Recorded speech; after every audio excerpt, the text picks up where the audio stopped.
Let me give you another example to compare and show the difference between goal setting. I would like to give an example of the man, of the person who had very small means but reached the heights in his field. The man, the person who changed my life and converted me from a doctor of a body to a doctor of soul. And I'm sure you know the name of that man. He's none other than Sheikh Ahmad Didat. Let us compare his goal setting. Sheikh Ahmad Didat.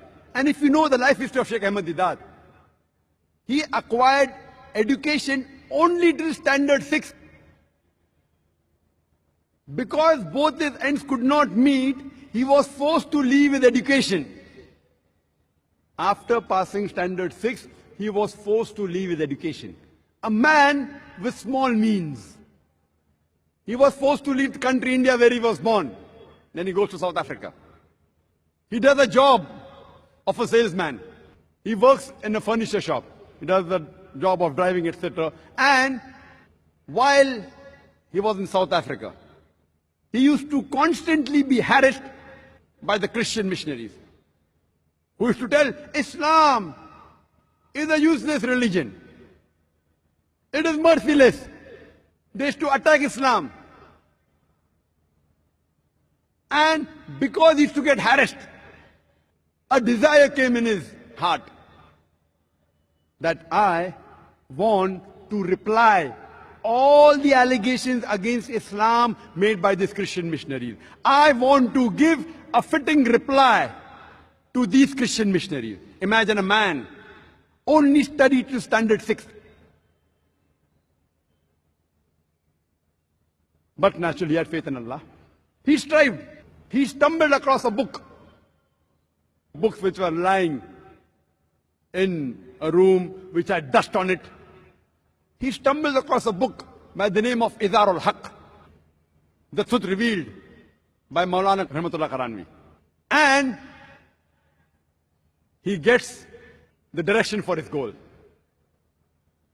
That's how he started. And he strived for 40 years, till the time he challenged the stalwarts of Christianity. Imagine a 6th standard pass man strive for 40 years and challenge the stalwarts of the world. So much so that in 1986, he was about to debate Reverend Jimmy Swaggart. And at that time, in 1980s, Jimmy Swaggart was the #1 most powerful, most famous Christian televangelist. Just a few weeks before his debate, one of the fans of Sheikh Didat told him that Sheikh Ahmad Didat, I'm your fan, but I want to give you an advice. This man, Jimmy Swaggart, I know him. I have studied him. Please don't debate him. He will chew you and he will spit you out. Imagine a fan of Didat giving advice to Didat. You don't debate this Jimmy Swaggart. You don't know him, I know him. He will chew you and he will spit you out. The person who was the most famous televangelist, who owned television channels, whose budget was more than $1 million a day to keep his head above water. Our Sheikh Ahmad Didat, mashallah. With Allah on his side, he goes to USA. In the hometown of that Christian missionary. In the country where he's famous. He goes and he has a debate.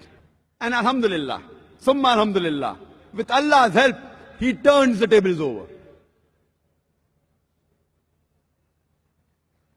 Imagine a man of small means, not even past school, leave aside being a graduate, challenges the stalwarts of Christianity, so much so that he became the biggest stumbling block for the Christianity of the world, for the Christian missionaries. One man alone, Sheikh Ahmad Didat, with the help of Allah subhanahu wa ta'ala, he challenged the whole of Christianity.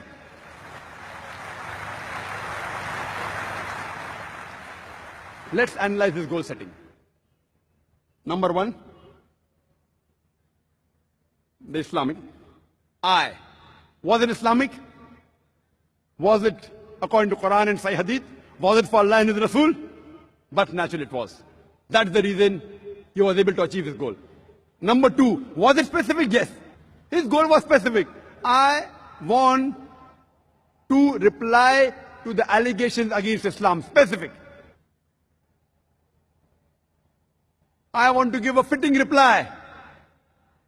Remove the misconceptions about Islam that is there in the minds of the non-Muslim.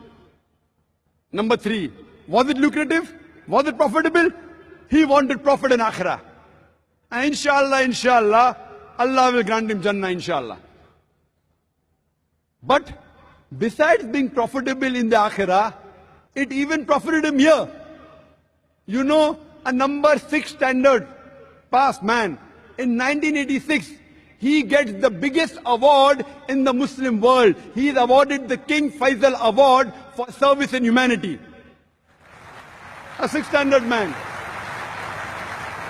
He didn't do for the award. Maybe he got $200,000. He didn't do it for that. Maybe for the gold King Faisal Award. He didn't do it for that. He did it for Allah and His Rasul. Allah profits him in Akhirah and even in this world. Lucrative. Was it apt? Was it appropriate? Very apt. At the right time. His style, everything at that time. When the Christian missionaries were hammering the Muslims, our morale was at the lowest. This man, Sheikh Ahmad Didat, he inspired thousands of youngsters, including myself. We could at least raise our head and stand. Apt. Was it measurable? Yes. What did he do? He collected the books of Christianity, the Christian missionaries who wrote against Islam. You know, John Gilchrist, all these books, Jimmy Swaggart, and started replying. When they attacked the Quran and Islam, he replied and he studied their scripture, Bible, used the verse of the Quran and implemented on them, and he found results. Measurable. What was his intention? His intention wasn't to become famous. His intention wasn't to win the King Faisal Award. His intention was to please Allah and His Rasul. See, was he consistent? Yes, he was. Imagine, he struggled and strived for 40 years. And if you know his history, his office was a small, dingy place. And he tells us that even to print a black and white pamphlet, 1,000 quantity, they used to have a meeting. Let's have a meeting. Can we print 1,000 quantity of a black and white pamphlet? MashaAllah. Consistent, kept on striving, till he reached his goal. The difference that we find in Wilma Rudolph and Sheikh Ahmad Didat is that the goal of Wilma Rudolph, it was short-sighted. It was more for this world. But the goal of Sheikh Ahmad Didat, it was far-sighted. And it was for the Akhirah. And inshallah, Allah will give him reward in the Akhirah and even gave him reward in this world.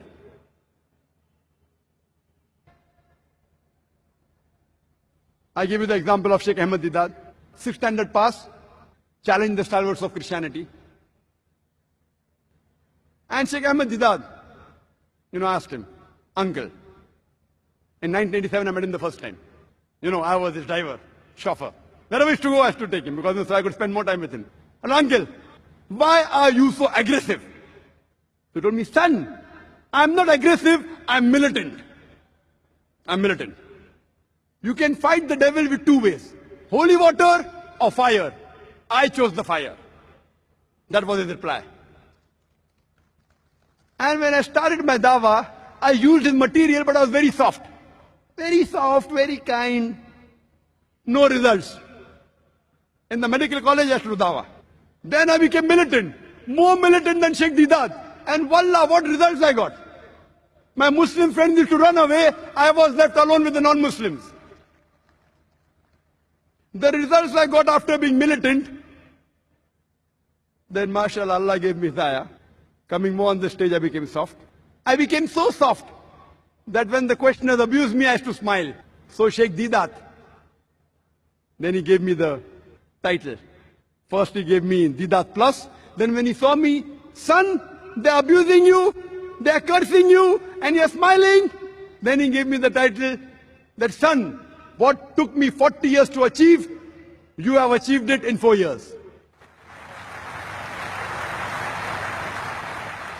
And alhamdulillah. Then I was inspired by Sheikh Ahmad Didat. This is the man. And my focus changed. And that's how, mashallah, he told me that, son, I have done research and study in Christianity and Islam. You study other religions. Christianity is like everything on a platter. Sheikh Didat did the job so well, everything on a platter. It's a cakewalk. If you read Sheikh Didat's book, you can even debate the Pope. So then I studied Hinduism, Sikhism, Jainism, science, other subjects, and mashallah, I used to admire the crowd that Sheikh Didat, the largest audience he addressed in Birmingham, 12,000 people. Mashallah. I'm going to base my conclusions on experience which has been proven by facts. Because experience and holistic truth is the sure test between the gold of truth and the glitter of theory.